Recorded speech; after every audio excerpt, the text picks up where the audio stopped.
Hi everyone, this is RM2K MIDI. I hope you've been enjoying my Let's Play of King's Quest VI. Today I'd like to talk about what it was like back then. See, back then we didn't have the internet to tell us how to play this game. If we got stuck, we had to call this 1-900 number that Sierra ran, just to give us a little hint. One hint. Charge us money on the 1-900 line. Basically, we were left to figure things out for ourselves. And sometimes you could buy like a little $20 strategy guide that gave you maps. If you didn't want to do that, you had to draw your own maps. You had to do things through trial and error. These games took a long time. So if you really want the whole experience, I suggest you pick up one of the King's Quests that you haven't seen a video for, like King's Quest V, King's Quest VII, or King's Quest I. Give it a try and see what it's like without using any walkthrough or any hints. I promise you you'll have a fun and very frustrating experience. Anyway, back to our game. Last time we were here, Alexander had a little dance party in the garden. The wallflowers were getting down, snapdragons were DJing, and Alexander was rocking that flute. Now the fun and games are over, we got to get back to work. This is really going to be a building episode.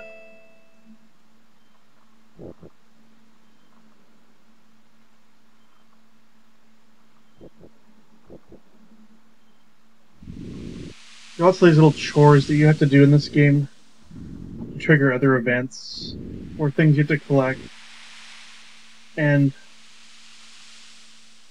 having played this several hundred times, I know where everything is.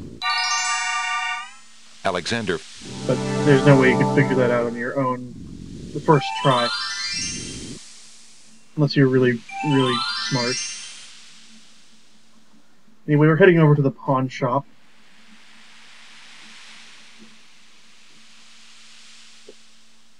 We won't be needing the flute anymore.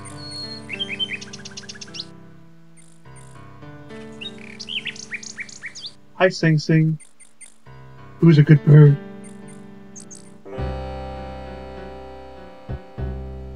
That poster mocks me. Good day, Prince Alexander. Good day to you, too. Here's my flute.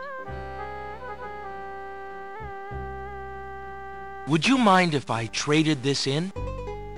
Of course, Prince Alex. Please, choose something in exchange for the items on the counter. Alexander looks closely at the items on the counter to make his selection. I want the tinderbox. I believe I'll take the tinderbox. Very good, Prince Alex. Enjoy your tinderbox and bring it back anytime. Thank you. Now that we have our tinderbox, meet me out on the Isle of the Sacred Mountain. See you there. So here we are at the Cliffs of Logic. Now you might be thinking, why is this here? What are these weird symbols and how do I know this? These were things that you weren't supposed to figure out on your own.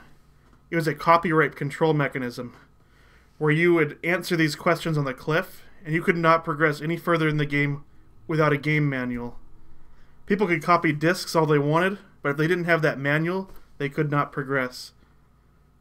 Now we have the internet, so we can kind of cheat on this. I don't even know where my manuals are. I own 2 copies of this game.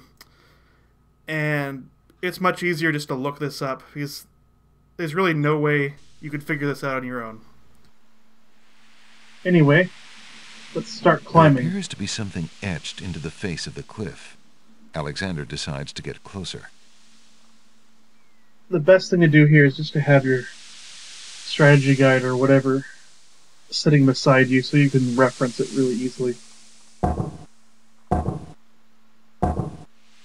This one's a riddle. Huge blocks of stone erupt from the granite You can cliffs. probably figure it out on your own, but much easier if you have the manual.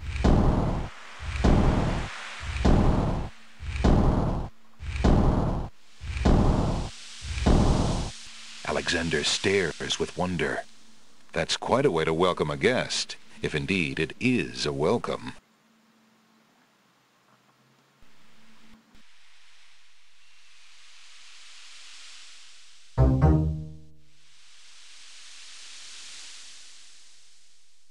Whoa, wait a minute.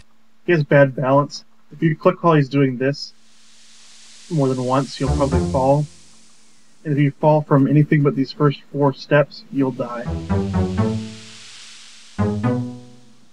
It's not a bad idea to save if you've never done this before, and then save at each panel. It's a pain to have to climb this again. Level 2. Dum dum. Dum dum. Dun dun dun dun. Alexander examines the strange etchings in the face of the cliff. So this one we need to choose Flying Man, Man with a Mustache, Domino, and Flying The Bird. stone beneath Alexander's feet trembles as more steps emerge from the granite cliffs.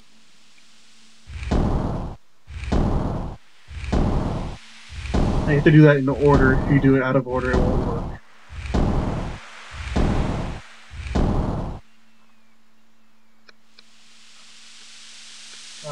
Okay. You wait too long, he starts his little balancing act again. Set the cursor right on or right above the step.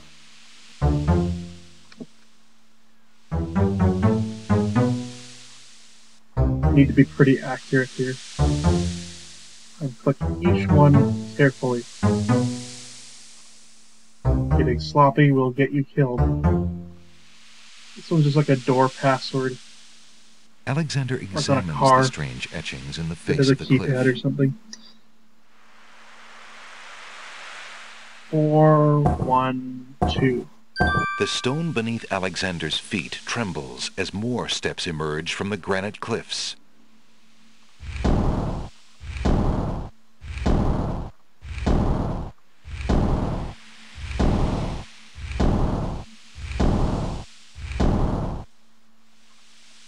Alright.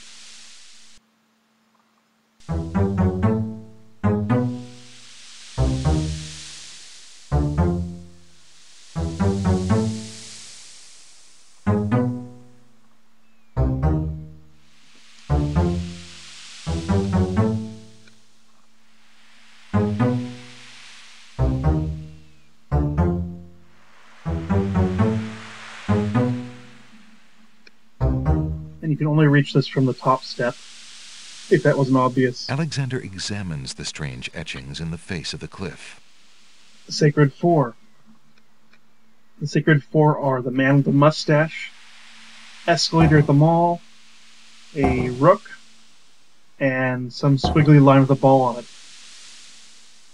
The stone beneath Alexander's feet trembles as more steps emerge from the granite cliffs. According to the manual, it's Azure, Caterpillar, Tranquility, and Air.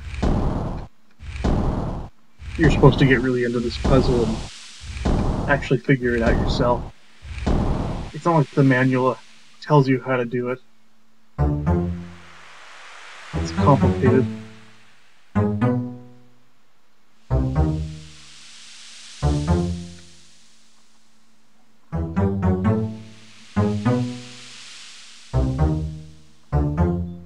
Alright, the last one.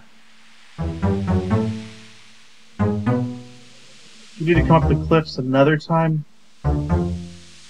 They don't make you climb all panels. They kind of skip. Alexander examines the strange etchings in the face of the cliff. The word is ascend. A, S, C, E, N, D. The stone beneath Alexander's feet trembles as more steps emerge from the granite cliffs. Rise and ascend. Pretty appropriate.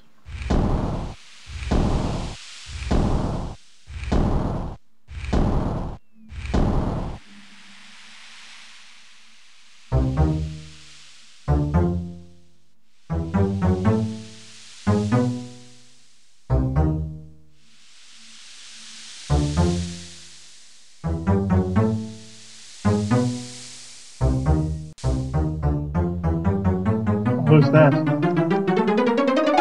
looks super Alexander familiar. finds himself, finally, at the top of the cliffs.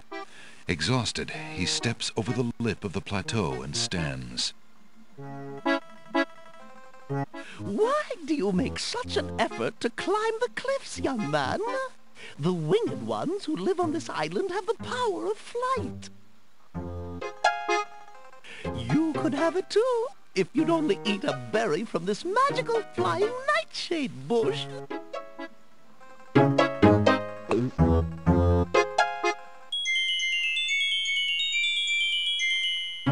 See? The sweet berries will make you float like a petal on the wind.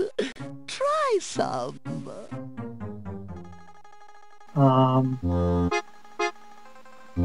But who are you, matron? Who cares? I mean, I Oh. am only a poor old woman who wishes you well, handsome stranger. Think of me as your grandmama, if you like. That's kind of creepy. I'm just Come, stranger, ignore trust her. me. Oh, trust you. Think of what I'm offering you. You actually do need to go over there, but if you touch this bush, you're dead. Touch this opening. It would be rather rude to crawl into that cave with the old woman standing right in front of it. Okay. Young man, you offend me. I try to help you and you insist on being rude.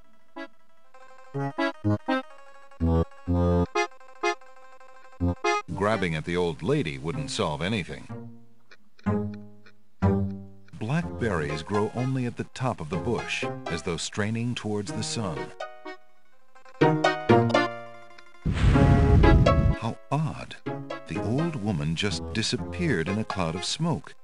Perhaps those berries are even more powerful than she led Alexander to believe. Alright. Alexander crawls.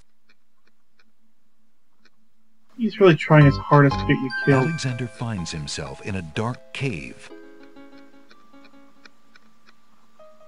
Now, you don't really need to do this, but I'm going to demonstrate the tinderbox. It feels exact. Alexander doesn't need to. Alexander. You can kind of see now. It gives you a point. Alexander crawls through the. The lighting in this part of the cave is better. Alexander extinguishes the candle's flame and places it back in his pack. A natural window-like opening in the rock provides a view to the outside world. A peppermint plant grows on the window's ledge. Just grab one of these. You'll need it later.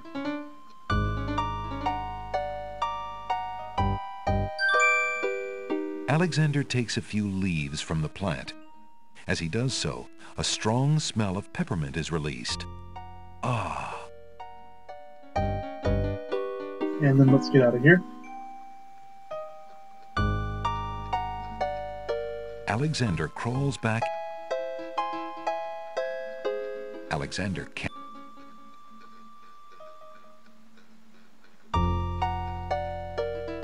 Alexander crawls.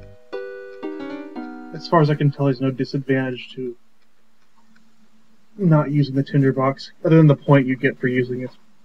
Anyway, that's all the time we have. Join me next time when I explore the rest of this island. Take care.